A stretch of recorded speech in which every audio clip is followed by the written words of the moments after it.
There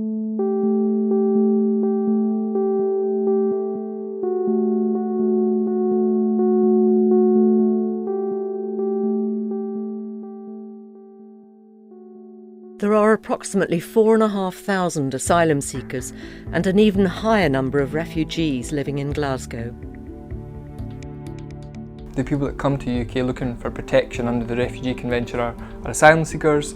They make an application and the Home Office looks at the application based on the Refugee Convention. If you're recognised as needing protection, that's when you become a refugee.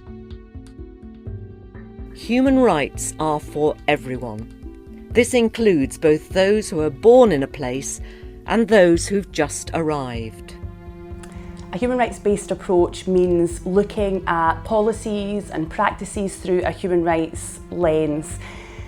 Realising human rights to things like health, housing and education is an ongoing process.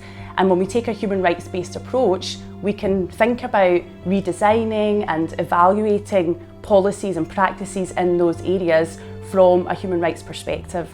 Having a voice is about participating, it's about empowerment and non-discrimination, and these are all fundamental human rights values which help us to improve experiences of human rights in everyday life.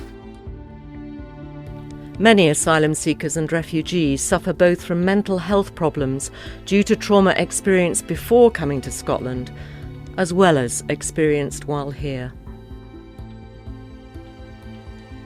The main causes of poor mental health and that affects refugees in particular is pre-migration trauma.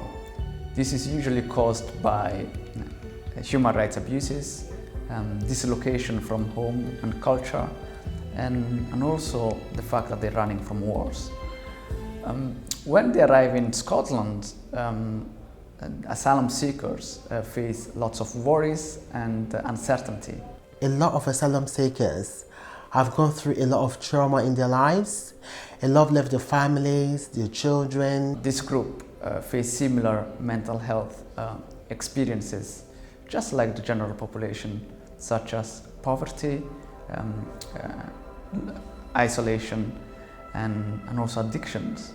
There's lots of research out there to say that the people that go through the asylum process, whether they have a negative decision at the end of it or a positive decision, continue to struggle with their mental health after, because it's a difficult process, it's traumatic. We're not mental health specialists, but we see lots of people struggling. The difference is that asylum seekers and refugees may not have similar understanding or awareness where services that help are located. So it's important to give this group an understanding and, more importantly, a voice in forums where they can share their experiences. Asylum seeker and refugee voices are often not represented within schools' parent council meetings.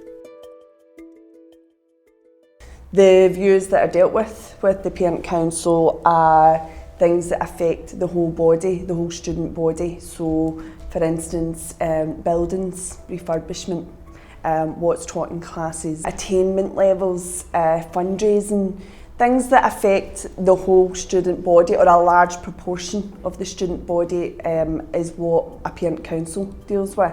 Probably your best bet would be to go to the school office and ask them, do they have a parent council or a parents group? They certainly have some sort of social media that you could maybe approach them that way. We work together, and when we work together, the children are successful. We discuss everything from uniform to trips, to curricular areas, to the school improvement plan priorities.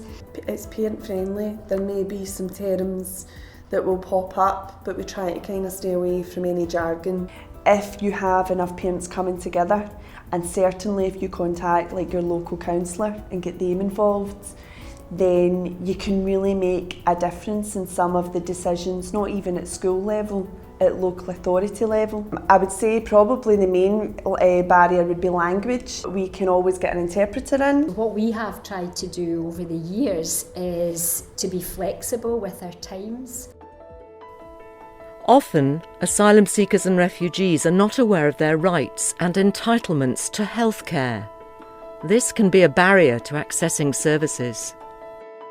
The Quality Engagement Forums is really just a group of people who come together who have an interest in either health and social work issues.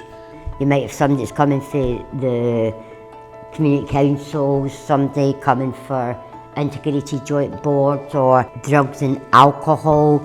It's a whole host of things.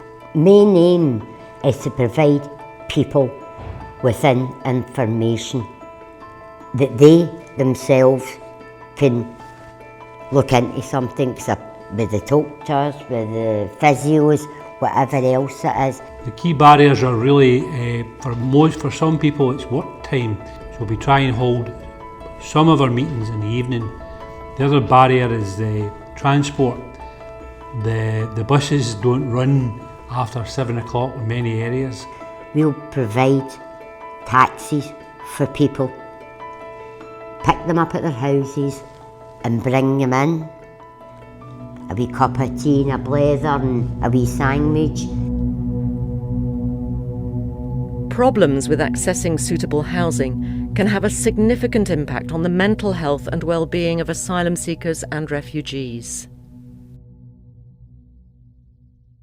The differences in entitlement for people going through the asylum process is that they are supported by the Home Office if they've got an active claim. And that support is subsistence support, so it's £5 a day on an Aspen card, and the accommodations provided at no cost. Refugees are entitled to work. There's no restrictions on what a refugee can do in terms of work, in terms of benefits, in terms of housing. Across the board, refugees' voices are not as well heard as they should be, because people are rebuilding their lives, and that period in which you have to rebuild your lives, you're starting from the beginning again. You're not starting from where you left. You have to go back to college, you have to go back to work in an environment you've never worked in before, and in an education system that's totally new, that doesn't always recognise your past qualifications. So the challenges for asylum seekers and refugees are double. The possibility of someone being homeless is a bit high, because after 28 days, you have to leave secure accommodation and apply through the local authority. And oftentimes, 28 days is not always enough. They have to open a bank account, they have to have their passport, and oftentimes most of their passports has been, it's expired. Civic forums are a really good way to do that, to give people an opportunity to express their thoughts, feelings and aspirations to policymakers and decision makers. Some people like gardening, some people like, arts and crafts. If they know where they can go to do that, that will help them to meet some other people, to socialize and also to integrate and be part of the local community. They don't just want to be an island. Asylum seekers and refugee voices need to be heard.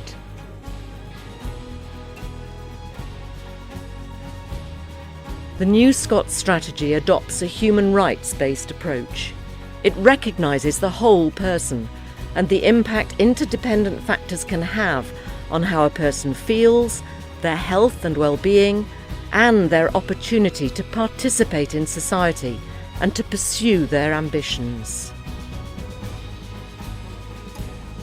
The key principle of the New Scots strategy is that refugees and asylum seekers should be supported to integrate into communities from day one of arrival.